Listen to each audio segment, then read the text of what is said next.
ಧಾರವಾಡ ಕ್ರಾಂತಿವೀರ ಸಂಗೊಳ್ಳಿ ರಾಯಣ್ಣ ರೈಲು ವಂದೇ ಭಾರತ್ ರೈಲು ನಿಲುಗಡೆಗೆ ಚಾಲನೆ.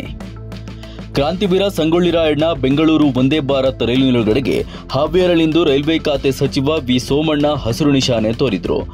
ಈ ವೇಳೆ ಸಂಸದ ಬಸವರಾಜ ಬೊಮ್ಮಾಯಿ, ರಾಜ್ಯ ಅರಣ್ಯ ಅಭಿವೃದ್ಧಿ ನಿಗಮದ ಅಧ್ಯಕ್ಷ ಹಾಗೂ ಶಾಸಕ ಬಸವರಾಜ ಶಿವಣ್ಣನವರ್, ನಗರಸಭೆ ಅಧ್ಯಕ್ಷ ಶಶಿಕಲಾ ಮಾಳಗಿ, ಜಿಲ್ಲಾಧಿಕಾರಿ ಡಾಕ್ಟರ್ ವಿಜಯ ಮಹಾಂತೇಶ್ ದಾನಮ್ಮನವರ್, ಜಿಲ್ಲಾ ಪಂಚಾಯತ್ ಮುಖ್ಯ ಕಾರ್ಯ ನಿರ್ವಹಣಾಧಿಕಾರಿ ರುಚಿ ಬಿಂದಲ್, ರೈಲ್ವೆ ಇಲಾಖೆಯ ವಿಭಾಗೀಯ ರೈಲು ವ್ಯವಸ್ಥಾಪಕರಾದ ಅನೂಪ್, ದಯಾನಂದ್ ಸೇರಿದಂತೆ ಹಲವು ಅಧಿಕಾರಿಗಳು ಉಪಸ್ಥಿತರಿದ್ದರು. ಬಳಿಕ ವಿ ಸೋಮಣ್ಣ, ರೈಲ್ವೆ ದೇಶದ ಅಭಿವೃದ್ಧಿಯ ಇಂಜಿನ್. ಈ ಹಿನ್ನೆಲೆಯಲ್ಲಿ ಪ್ರಧಾನಿ ನರೇಂದ್ರ ಮೋದಿ ನಾಯಕತ್ವದಲ್ಲಿ ರೈಲ್ವೆಗೆ ಹೆಚ್ಚಿನ ಆದ್ಯತೆ ನೀಡಲಾಗಿದೆ. ಕಳೆದ 65 ವರ್ಷಗಳಲ್ಲಿ ಮಾಡದ ಅಭಿವೃದ್ಧಿ ಕೆಲಸಗಳು 10 ವರ್ಷಗಳಲ್ಲಿ ಪೂರ್ಣಗೊಂಡಿದೆ. 2047ರ ವೇಳೆಗೆ ವಿಕಸಿತ ಭಾರತದ ಸಹಕಾರದಲ್ಲಿ ರೈಲ್ವೆ ಪ್ರಮುಖ ಪಾತ್ರ ವಹಿಸಲಿದೆ. ರಾಜ್ಯ ಮತ್ತು ದೇಶದ ರೈಲ್ವೆ ಯೋಜನೆಗಳು ಹಾಗೂ ಮೂಲಸೌಕರ್ಯಕ್ಕೆ ಪ್ರಧಾನಿ ಹೆಚ್ಚಿನ ಆದ್ಯತೆ ನೀಡಿದ್ದಾರೆ ಎಂದು ಹೇಳಿದರು. ರಾಜ್ಯದ ವಿವಿಧ ರೈಲ್ವೆ ಯೋಜನೆಗಳಿಗೆ 7,600 ಕೋಟಿ ರೂಪಾಯಿ ನೀಡಿದ್ದಾರೆ. 61 ರೈಲ್ವೆ ನಿಲ್ದಾಣಗಳ ಅಭಿವೃದ್ಧಿಯ ಜೊತೆಗೆ ರೈಲ್ವೆ ಮೇಲ್ಸೇತುವೆ, ಕೆಳಸೇತುವೆ ಹಾಗೂ ಮೂಲಸೌಕರ್ಯಕ್ಕೆ ಹೆಚ್ಚಿನ ಒತ್ತು ನೀಡಲಾಗಿದೆ. ಈ ವರ್ಷದ ಅಂತ್ಯದೊಳಗೆ ದೇಶದಲ್ಲಿ 100ಕ್ಕೆ 100ರಷ್ಟು ಲೆವೆಲ್ ಕ್ರಾಸಿಂಗ್ ಗುರಿ ಹೊಂದಲಾಗಿದೆ ಎಂದು ಅವರು ತಿಳಿಸಿದ್ದಾರೆ. ತುಮಕೂರಿನ ಸಿದ್ಧಗಂಗಾ ಮಠದ ಸಮೀಪವಿರುವ ರೈಲ್ವೆ ನಿಲ್ದಾಣಕ್ಕೆ ಡಾಕ್ಟರ್ ಶಿವಕುಮಾರ ಸ್ವಾಮಿ ಅವರ ಹೆಸರಿಡಲು ಕೇಂದ್ರ ಸರ್ಕಾರ ಒಪ್ಪಿಗೆ ನೀಡಿದೆ. ಶೀಘ್ರದಲ್ಲೇ ಇದರ ಕೆಲಸ ನಡೆಯಲಿದೆ. ಧಾರವಾಡ ಬೆಂಗಳೂರು ವಂದೇ ಭಾರತ್ ರೈಲು ಹಾವೇರಿ, ಹುಬ್ಬಳ್ಳಿ ಮತ್ತು ತುಮಕೂರಿನಲ್ಲಿ ನಿಲುಗಡೆಯಾಗಲಿದೆ.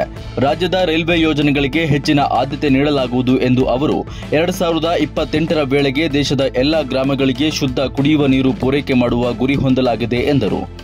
ಬಸವರಾಜ ಬೊಮ್ಮಾಯಿ, ಹಾವೇರಿಯಲ್ಲಿ ವಂದೇ ಭಾರತ್ ರೈಲು ನಿಲುಗಡೆಯಿಂದ ಕಲ್ಯಾಣ ಕರ್ನಾಟಕ, ಕರಾವಳಿ ಕರ್ನಾಟಕದ ಜನರಿಗೆ ಹೆಚ್ಚು ಅನುಕೂಲವಾಗಲಿದೆ. ಇದರ ಜೊತೆಗೆ ಹಲವು ಅಭಿವೃದ್ಧಿ ಯೋಜನೆಗಳನ್ನು ಶೀಘ್ರ ಪೂರ್ಣಗೊಳಿಸುವಂತೆ ಮನವಿ ಮಾಡಿದರು.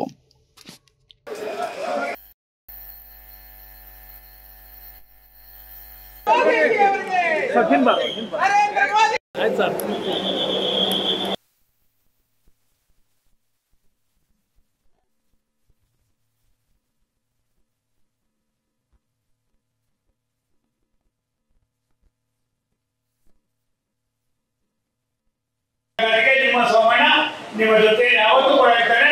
ಅದು ಯಾರು ಹೇಳಬೇಕಾಗಿಲ್ಲ, ಮಾಡಬೇಕಾಗಿಲ್ಲ. ನಾನಂತೂ ರೈಲ್ವೆ ಮಂತ್ರಿಯಾಗಿ ನಿಮ್ಮ ಒಬ್ಬ ಅಭಿಮಾನಿಯಾಗಿ ಈ ಕೆಲಸವನ್ನು ನಾವು ಮಾಡ್ತೀವಿ.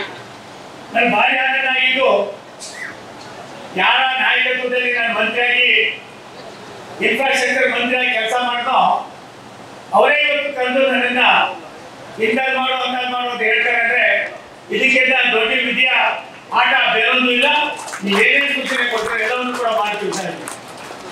ಒಂದು ಆಸೆ ಇದೆ, ರಾಷ್ಟ್ರದ ಪ್ರಧಾನಮಂತ್ರಿ ನಮ್ಮೆಲ್ಲರ ನೆಚ್ಚಿನ ನರೇಂದ್ರ ಮೋದಿ ಅವರು ಈ ರಾಷ್ಟ್ರದ ಅಭ್ಯುದಯದಲ್ಲಿ, ಈ ರಾಷ್ಟ್ರದ ಭವಿಷ್ಯ ಭಾರತದ ಅಭ್ಯುದಯದಲ್ಲಿ ರೈಲ್ವೆ ಒಂದು ಪ್ರಮುಖವಾದ ಸ್ಥಾನವನ್ನ ಇದೆ.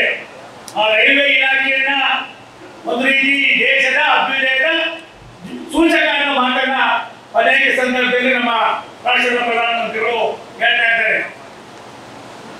ಏನೆಲ್ಲ ಆಗಿದೆ ಅನ್ನೋದಕ್ಕಿಂತ ಹೆಚ್ಚಾಗಿ 10 ವರ್ಷದಲ್ಲಿ ರೈಲ್ವೆ ಇಲಾಖೆ 65 ವರ್ಷದಲ್ಲಿ ಆಗಿರೋದನ್ನ ನಮ್ಮ ಮಾಜಿ ಶಾಸಕರಲ್ಲ ನೀವೇ ಕೂತ್ಬಿಟ್ಟಿದ್ದೀರಲ್ಲ ನೀವು ಬಂಧುಗಳಾಗಿ.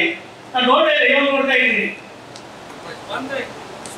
ಹಾಗಾಗಿ ಇಲ್ಲಿ ಮಾಡಿ ಏನು ಕರ್ನಾಟಕ ಸರ್ಕಾರಕ್ಕೆ ಹಿಂದೆ ಇದ್ದಂತೆ ಸರ್ಕಾರಗಳು ವರ್ಷಕ್ಕೆ 830 ಕೋಟಿ ಕೊಡೋದು,